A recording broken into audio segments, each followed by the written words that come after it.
Philippine Newscast for January 17th to the 23rd, 2014. Good day to everyone.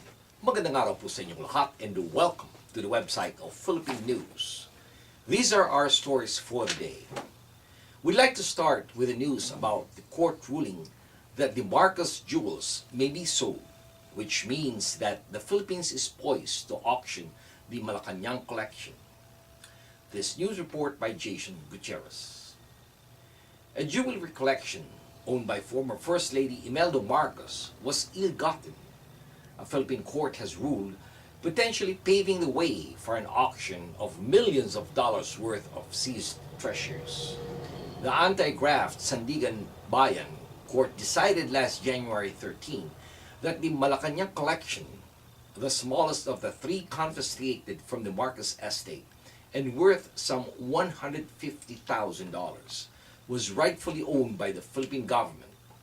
It is one of the three collections seized from the Marcos estate, including a 60-piece set featuring a 150-carat Burmese ruby. The other two sets are already in government hands, but the ruling was not significant because previous attempts to auction off the entire haul have been derailed by legal issues relating to the Malacanang pieces. Officials said that the latest court ruling on its forfeiture meant that an auction could now proceed.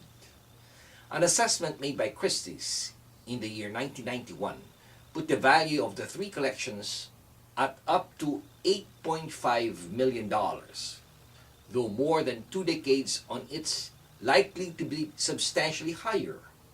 The pieces in the smallest collection were seized from Malacanang Presidential Palace after the 1986 People Power Revolution, which ended the 2-decade regime of dictator Ferdinand Marcos. Imelda was known for extravagant lifestyle and love of jewels, art, and shoes. And the Marcos family still stands accused of stealing billions from the state coffers. Next in line is the news about the President Aquino's assertion that businesses profited from power crisis. This news report by Sheila Manala.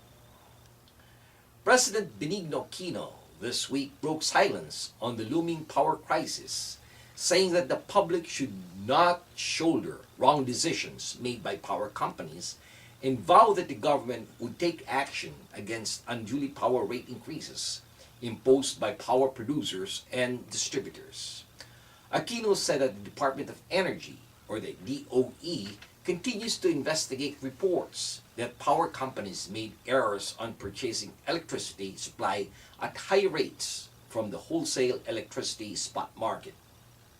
The country's largest electric power distributor, the Manila Electric Company, more commonly known as Meralco, sought an 8 peso per kilowatt hour increase after a simultaneous shutdown of power plants, including the Malampaya natural gas field. The Energy Regulatory Commission approved Meralco's petition to increase rates, but the Supreme Court issued temporary restraining order on the rate hike in the interest of the utility firm's consumers and set oral arguments on January 21st. President Aquino said that the impression is that there are people who really made a very significant profit from this situation. So the President has asked the Department of Energy again as a lead agency to investigate this matter. The President also noted the Department of Energy is looking if power producers in the country conspired to simultaneously shut down to affect the increase of electricity in the spot market. He even said that he thinks that it is incumbent upon us that this situation that greatly affects the welfare of so many Filipinos. Everyone should know what actually transpired and what correct actions should be undertaken to address this situation. This time we tackle the news about a mom who waged a justice campaign for her son's killers. This news report by Sherry Quirol Moreno. The mother of a man shot dead an hour before his birthday last summer in Oakland has escalated efforts to find her only child's killer. Maria Climaco Nakano, in an impassioned plea for justice last January 8, announced her personal campaign for her son, Aya Rafael Nakano, who was killed after being rear-ended last June 12, 2013. The assailants are still unknown, but Climaco Nakano has launched an advertising drive and is offering a $100,000 reward for information leading to the arrest of the perpetrators.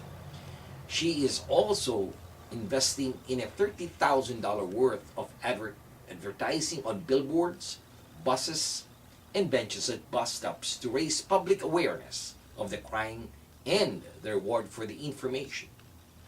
Aya Nakano, age 22, was driving a silver Jeep Cherokee at around 11 p.m. from a basketball game with friends at UC Berkeley when he was hit from behind on Market Street.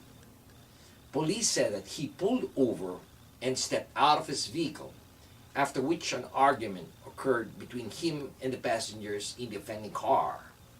One of those passengers then shot and killed the University of Oregon graduate.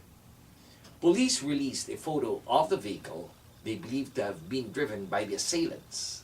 The photo from the surveillance video at a car wash near the scene of the shooting shows a silver four-door hatchback with a front end damage. However, authorities have not yet obtained a video of the confrontation that led to the shooting of Nakano. And finally, we have the latest news about the Filipina who won in the X Factor Israel competition last January 14th. Celebrations broke out in the Philippines last January 15th after a Filipina who has spent nearly half her life as a caregiver overseas won Israel's first X Factor competition. Rose Fostanes, one of the millions of Filipinos working abroad, won the TV talent show last January 14th with a rendition of Frank Sinatra's My Way that delegated fans in Israel and the Philippines. Local TV, news, and websites, social media, and even the president lavished praise on the unmarried, openly gay 47-year-old who has worked abroad for more than 2 decades, including 6 years in Israel. To support her family, Fostanes had blitzed through the earlier rounds with impressive renditions of songs by Tina Turner, Lady Gaga, Prince, and Christina Aguilera, among others. Clips of her performances have been drawn 10,000 of hits since they were uploaded on YouTube this month. Israel's media said that her victory had put the spotlight on the country's low-paid migrant workers, among them tens of thousands of Filipinos who work as caregivers or in menial jobs. But ironically, her runaway success is unlikely to prove any earning prospects in the Jewish state, with officials saying that she would not be allowed to put her talents to professional use. In other words, of course she can sing, but not as a professional according to the laws of Israel. And this has been your weekly news in review. This news has been brought to you by the premier Filipino-American newspaper right here in the United States, the Philippine News. On behalf of the management and staff of the Philippine News, this is David Rodriguez signing off and thanking everyone for watching. Maraming salamat po. Have a wonderful weekend. Mabuhay po sa inyong lahat.